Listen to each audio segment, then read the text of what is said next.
Assalamualaikum warahmatullahi wabarakatuh. Perkenalkan, nama saya Nela Sasabila Fatinisa dengan NIM 123450082 dari kelas Koma RB. Di sini saya akan melaksanakan atau memenuhi tugas yaitu deploy kontainer. Nah, pertama-tama, apa sih sebenarnya kontainer itu?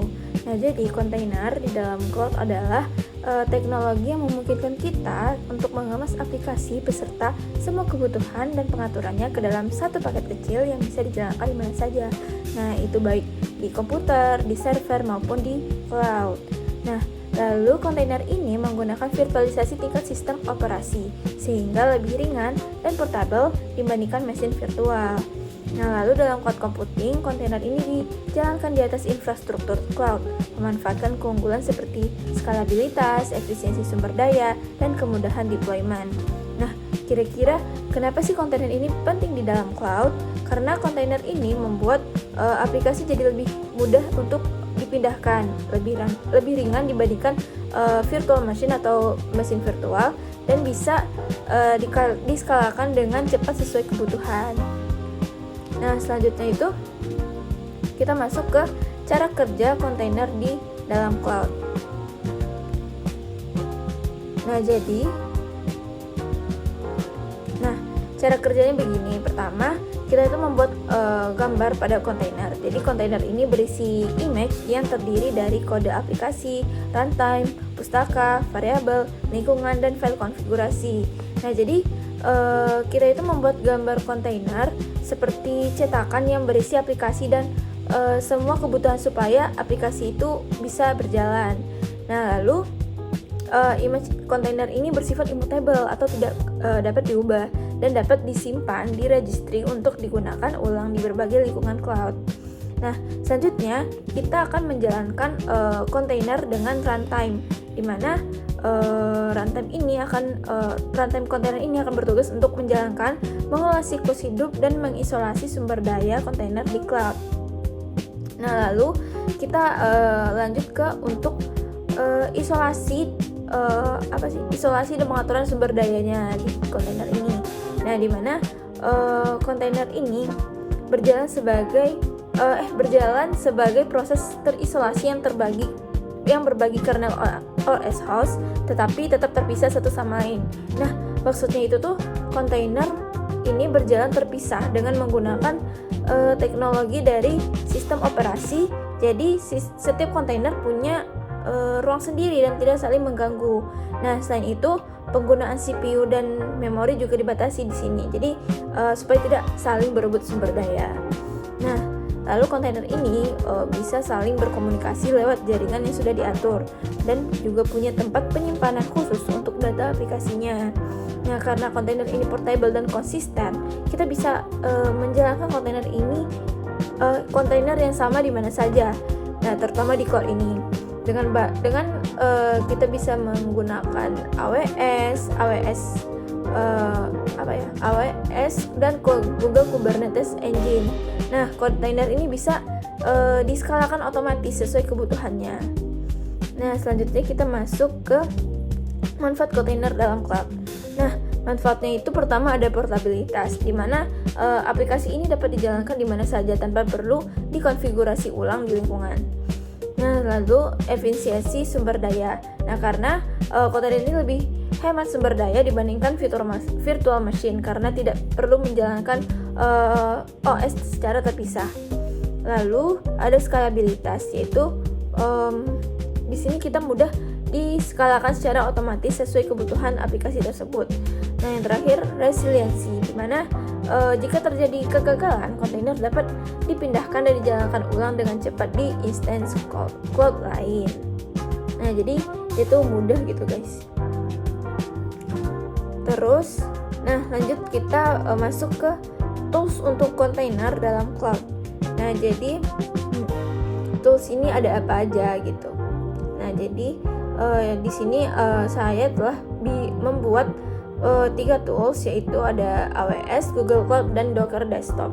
Nah, di AWS ini fungsinya itu menjalankan kontainer di cloud besar gitu. Jadi AWS itu seperti pusat layanan di cloud besar yang lengkap dan cocok untuk aplikasi besar. Nah, terus contohnya itu AWS Elastic Container Service. Nah, itu. Jadi ini tuh layanan dari Amazon yang bisa memudahkan kita untuk menjalankan kontainer di cloud. Jadi kita bisa pilih mau pakai server sendiri atau pakai layanan tanpa atau langsung pakai layanan tanpa harus mikirin server. Nah, lanjut, keunggulannya itu cocok untuk aplikasi besar dan kompleks, tadi sudah saya sebutkan, dan banyak layanan pendukung di dalamnya. Nah, tools yang kedua itu ada Google Cloud. Jadi Google Cloud ini fungsinya menjalankan kontainer di cloud dengan mudah. Maksudnya kayak Google Cloud ini juga layanan cloud, tapi mereka lebih fokus ke kemudahan penggunaannya dan integrasi dengan teknologi Google seperti AI gitu. Nah, jadi di Google Cloud ini ada namanya Google Kubernetes Engine. Nah, ini merupakan layanan dari Google yang mengelola Kubernetes untuk kita. Nah, terus ada Google Cloud Run. Nah, itu layanan yang memungkinkan kita jalanin kontainer tanpa harus ngatur server sama sekali. Nah, jadi ini cocok buat aplikasi yang ingin cepat dijalankan. Nah, keunggulannya tadi sama, mudah digunakan, bagus untuk aplikasi data dan AI. Nah, yang ketiga itu ada Docker Desktop. Nah, Docker Desktop ini adalah Docker Desktop ini adalah aplikasi yang kita pasang di komputer kita untuk kita bikin, dites, lalu dijalanin kontainernya secara lokal sebelum kita deploy ke cloud. Nah, jadi fungsinya itu sama, membuat dan menguji kontainer di komputer sendiri. Nah, keunggulan Docker sendiri itu praktis untuk pengembangan dan testing lokal. Nah, jadi di sini kita buat cluster di bagian ini ya, cluster, terus create cluster. Nah, jadi di sini kita nentuin nama clusternya. Di sini bikin .rb aja.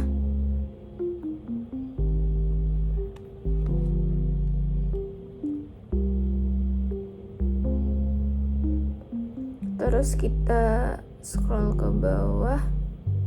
Udah ya, scroll ke bawah terus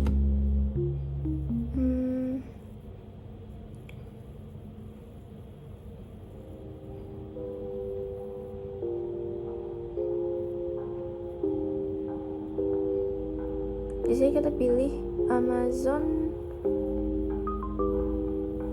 EC2 ya.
jadi ini HTTP terus HTTP 2.4, jadi ini masih pending. Lalu karena deployment is in progress gitu. Di sini kita sudah berhasil ngedeploy kontainer dimana di AWS Elastic Container Service ini. Jadi kita sudah berhasil ngedeploynya. Oke, sekian video dari saya. Terima kasih. Mohon maaf bila ada kekurangan ataupun kesalahan. Wassalamualaikum warahmatullahi wabarakatuh.